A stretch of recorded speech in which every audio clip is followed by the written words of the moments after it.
Hello भाई, आप सभी का कृष्णा ग्रुप ऑफ कॉलेज में स्वागत है।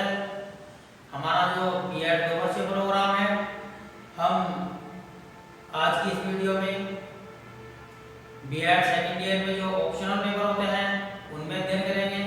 हमारे आज के पेपर का नाम है पर्यावरण शिक्षा यानी कि एनवायरनमेंट एजुकेशन। सो भाई, हमारा जो आज का टॉपिक है वह है जलीय पारितंत्र। कौन सा? जलीय पारितंत्र, इक्वेटिक इकोसिस्टम। कौन सा है? जलीय पारितंत्र। जलीय पारितंत्र को एक खास प्रकार की सीमा में बांधना सहज नहीं है। यानी कि हमारा जो जलीय पारितंत्र है, अगर हम ये कहें कि उसको हम एक सीमा तक निश्चित कर सकते हैं, ऐसा असंभव नहीं है, क्योंकि जल की मात्रा अधिक होने पर यह बाउंड्री क्रॉस कर बाहर निकलना शुरू हो जाता है। इसलिए हम जल के पारितंत्र को बांधना संभव नहीं कह सकते,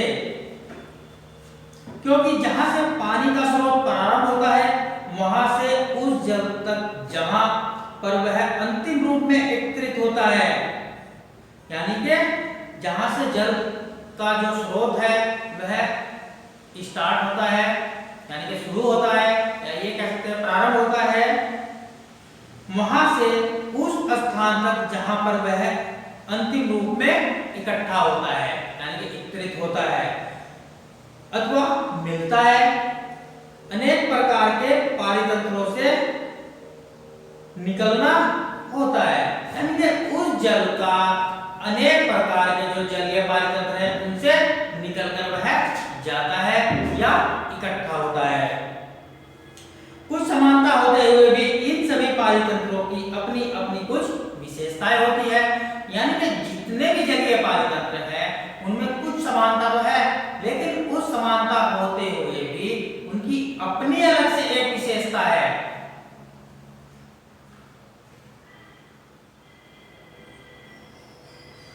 जलीय पारितंत्र कई प्रकार के होते हैं। नंबर 1 महासागर, ओशियन। कौन सा? नंबर 1 है महासागर।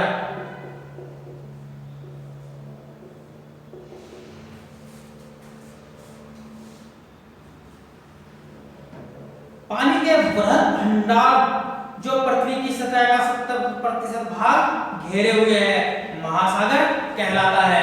ये मान लीजिए ये हमारी क्या है? पृथ्वी है, और इसका यानी कि 70% भाग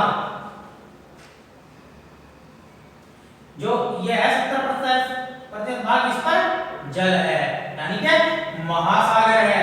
बचा हुआ 30% भाग ही अलग है, यानी कि महासागर जो है वह पानी के बृहद भंडार है जो हमारी पृथ्वी की सतह है उसके 70% भाग पर फैला हुआ है। महासागर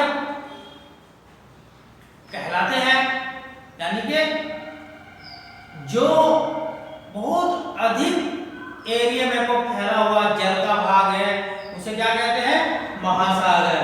पृथ्वी पर उपलब्ध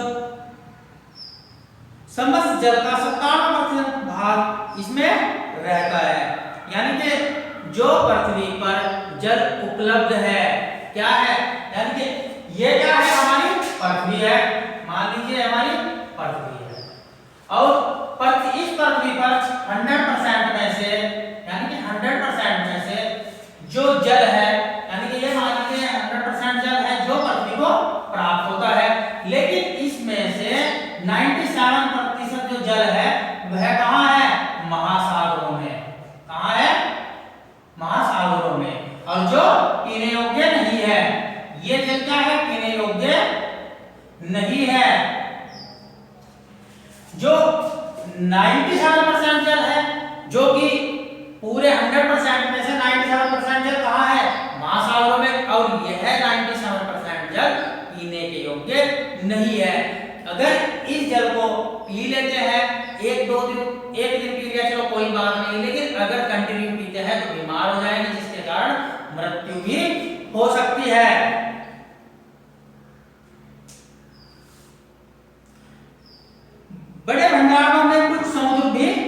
सम्मिलित करने से इस मात्रा में कुछ और वृद्धि हो जाती है, यानी कि जो बड़े बड़े समुद्र हैं उनको भी शामिल कर लिया जाता है और इस जल की जो मात्रा है उसमें और भी अधिक वृद्धि हो जाती है।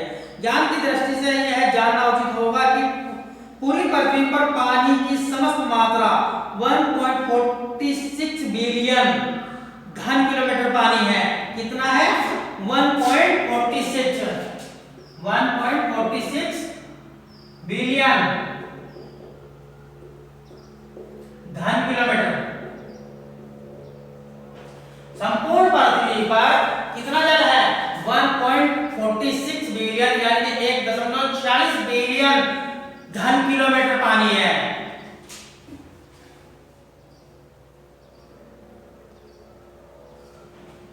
जिसका एक बहुत बड़ा भाग इन महासागरों और सागरों में रहता है। यानी कि जो संपूर्ण पृथ्वी पर पानी उपलब्ध है कितना है?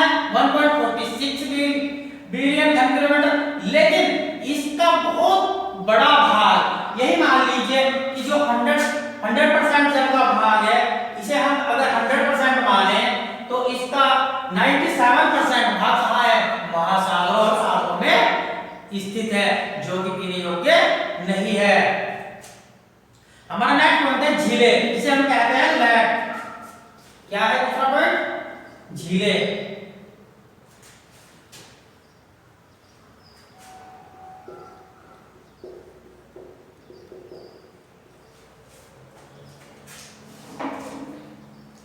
झीलें इसके लगभग सभी भागों में है, यानी कि हम ये नहीं कह सकते कि जो झीलें हैं वह केवल जो हमारा संसार है उसके कुछ भागों में है, नहीं, सभी भागों में स्थित है। कुछ बड़े जल भंडार जिन्हें समुद्र की श्रेणी में शामिल कर लिया गया है वे भी वस्तुएं झीलें ही हैं। यानी कि जो समुद्र के बड़े बड़े भंडारण हैं, बहुत बड़ा एरिया लिया हुआ है और उनको क्या है, यानी कि महासागरों में या समुद्रों में शामिल कर लिया गया है।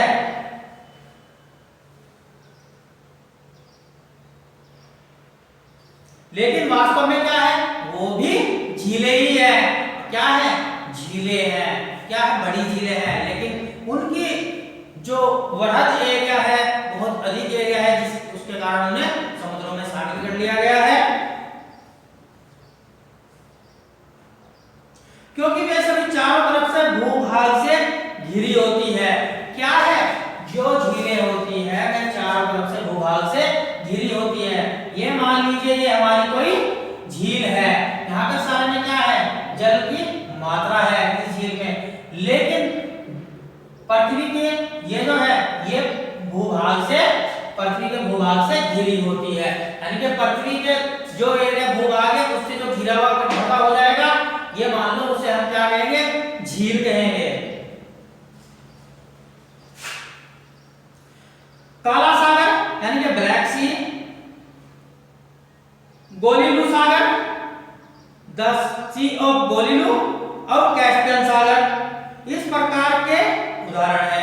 यानी कि जो काला सागर है, कैस्पियन सागर है, गोलिलू सागर है, वह इस तरह के उदाहरण है कि उन्हें महासागरों के जल में मिला लिया गया है, महासागरों की उपाधि मिली है, लेकिन वास्तव में क्या है? वह झील है। कैस्पियन सागर झील है। कुछ झीलें पृथ्वी की सतह से काफी ऊंचाई पर भी है और कुछ समुद्र के सतह से भी नीचे है। यानी कि कुछ झीलें ऐसी है जो पृथ्वी की सतह है उससे, ये मान लीजिए पृथ्वी की सतह इससे काफी ऊंचाई पर भी है और जल की सतह से नीचे भी है, यानी कि पृथ्वी की सतह से नीचे भी है। उदाहरण देते हैं, उत्तरी अमेरिका की टिटिकामा झील समुद्री सतह से 3812 मीटर ऊंचाई पर है। यानी कि जो टिटिकामा झील है कहाँ है? उत्तरी अमेरिका में है। ये रखो तुम्हें।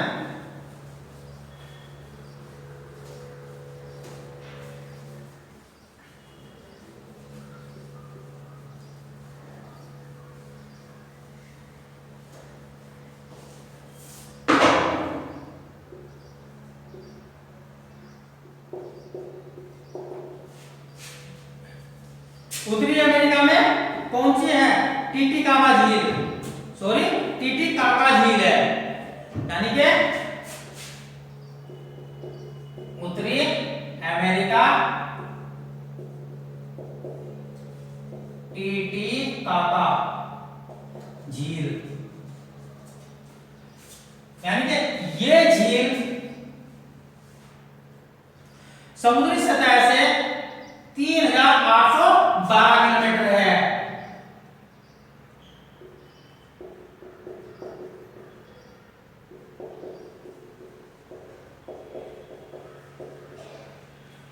क्या है ये? 3812 किलोमीटर ऊंचाई पर है,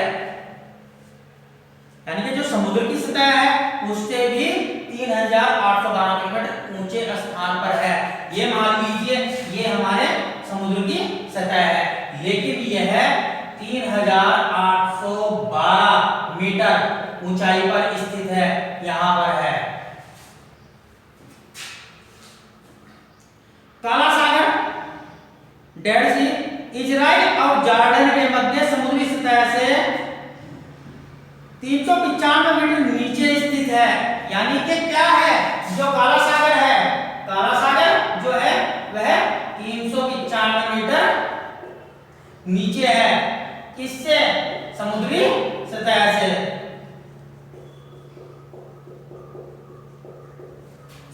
जो हमारा काला सागर है वह जो समुद्र की सतह है, यह समुद्र की सतह है मान लीजिए, तो इससे भी 395 मीटर नीचे है।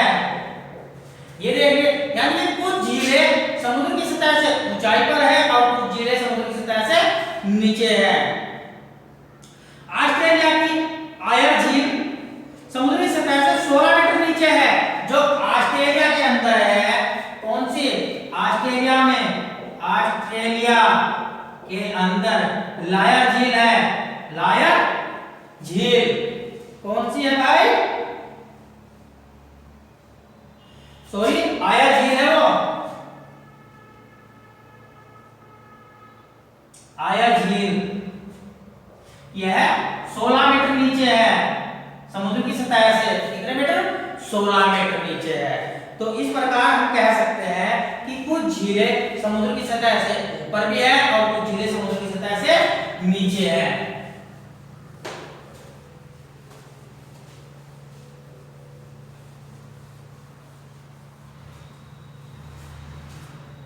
हमारा नेक्स्ट पॉइंट है नदियां।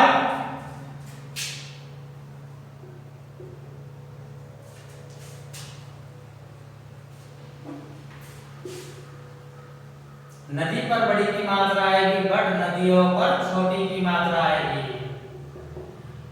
ये ध्यान रखने की बात है भैया। पहाड़ों की ऊंची चोटियों के मध्य में जमी बर्फ के पिघलने से नदियां जन्म लेती है। यानी कि जो पहाड़ी होती है, क्या है, ये मान लीजिए पहाड़ियां हैं, ये पहाड़ियां हैं, इनके ऊपर जो ये है ये बर्फ की परतें जमी हुई है। जो जब ये बर्फ की परतें पिघलनी शुरू हो जाती है, यानी कि जो पहाड़ियों पर बर्फ जमी हुई है, जब वह पिघलते लगती है तो पिघलने के बाद क्या होगा? पानी बनेगा, और जब वो पानी बनेगा, जल बनेगा, तो वह छोटी छोटी धाराओं में बहना शुरू कर देता है और नदियों का जन्म होता है।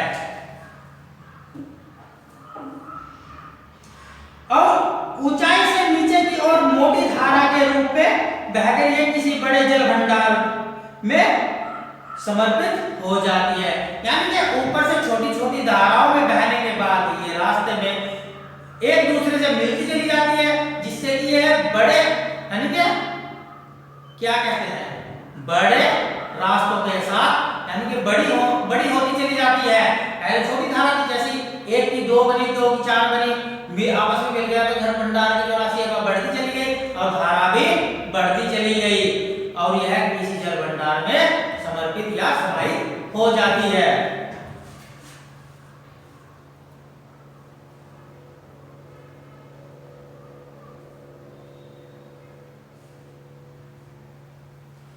इनके चलने अथवा बहने के क्रम की कोई निश्चित दिशा नहीं होती, इसी कारण इनका अक्सर बदलता भी रहता है।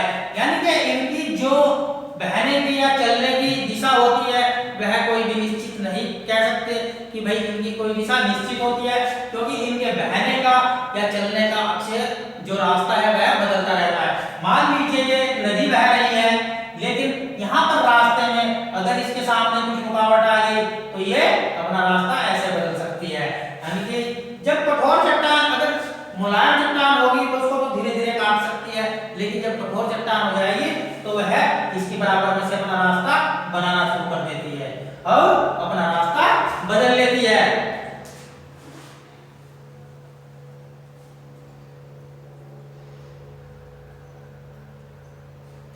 कुछ नदियां बहुत छोटी भी होती है और वे तेज गर्मी में सूख जाती है।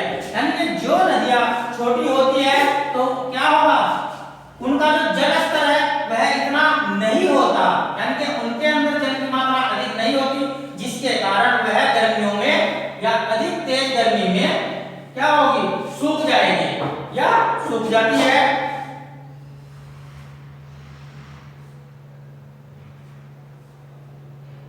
अन्य नदियां बहुत लंबी होती है और वर्ष पर्यंत निरंतर बहती रहती है।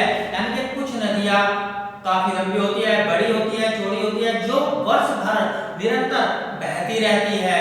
उनके अंदर जो पानी की मात्रा है वह नहीं सूखती।